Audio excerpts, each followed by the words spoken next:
Pregnancy is a developmental biopsychosocial process for the mother and the father. Learning that one's unborn baby has a life-limiting fetal diagnosis has a profound impact on the parents and the experience of their pregnancy. In our research, we saw that couples quickly move to parent their baby during pregnancy. This requires numerous decisions. While a large number of parents choose to terminate the pregnancy, others choose to continue the pregnancy. And it is those families who continue the pregnancy that are the ones that are usually referred to perinatal palliative care.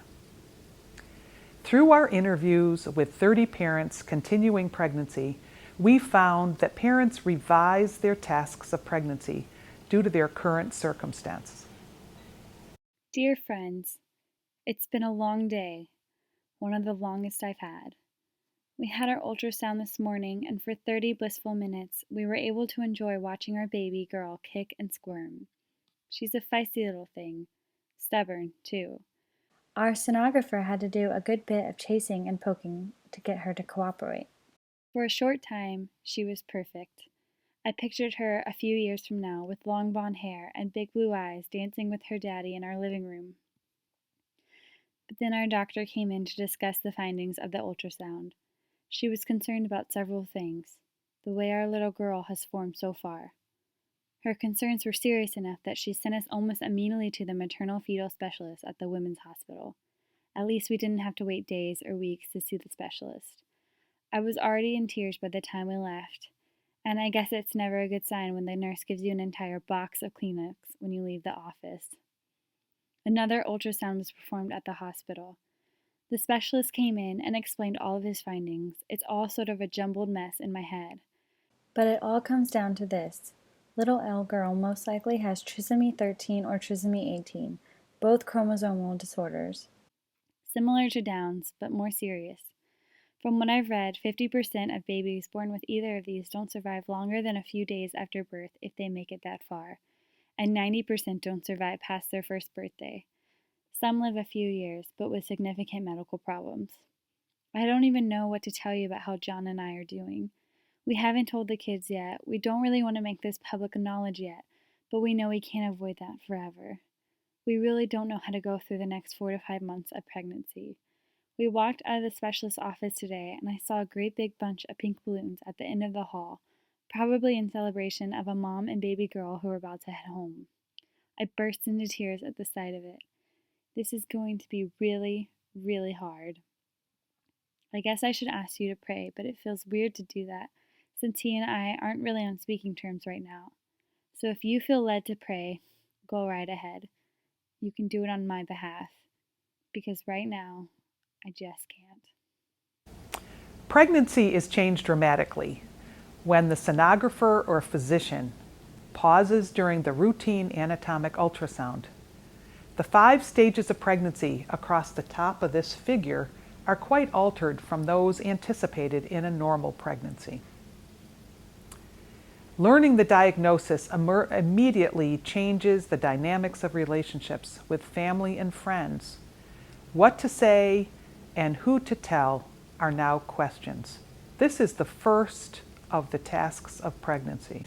Parents navigate these issues throughout the rest of pregnancy and after baby's brief life is over.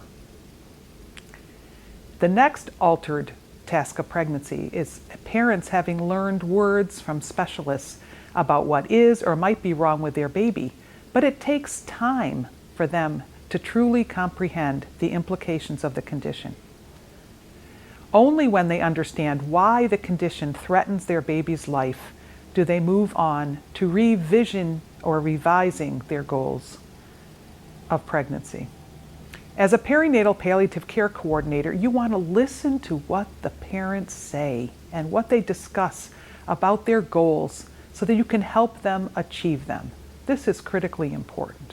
There are up to 20 weeks of pregnancy that parents may have before their baby's birth, but it is not uncommon for a fetus with a life-limiting fetal condition to die in utero or be born prematurely. Therefore, it's important to gently introduce discussion of ways to prepare for the birth and inevitable death. while also making the most of their time with baby. Parents told us that they wanted to enjoy their baby while still alive. The ensuing development of a birth plan is an opportunity for parents to parent and be parents and advocate for their baby with the integrity that they want. As the Perinatal Palliative Care Coordinator, you can help this happen through communicating with the family and multiple members of the interdisciplinary team. It is essential that everyone is on the same page when labor or delivery is underway. Parents want to meet their baby with joy. Help them create memories and time with baby, and then they can adjust to life in the absence of their baby. Ultimately, parents told us they wanted to have no regrets, to feel that they made the best choices for them and their baby, and they did all they could, consistent with their values and their beliefs. As a care coordinator, you need to be aware of what the most important things to them are at the time you are talking to them, recognizing that their focus will change as they revise and undertake these revised tasks of pregnancy.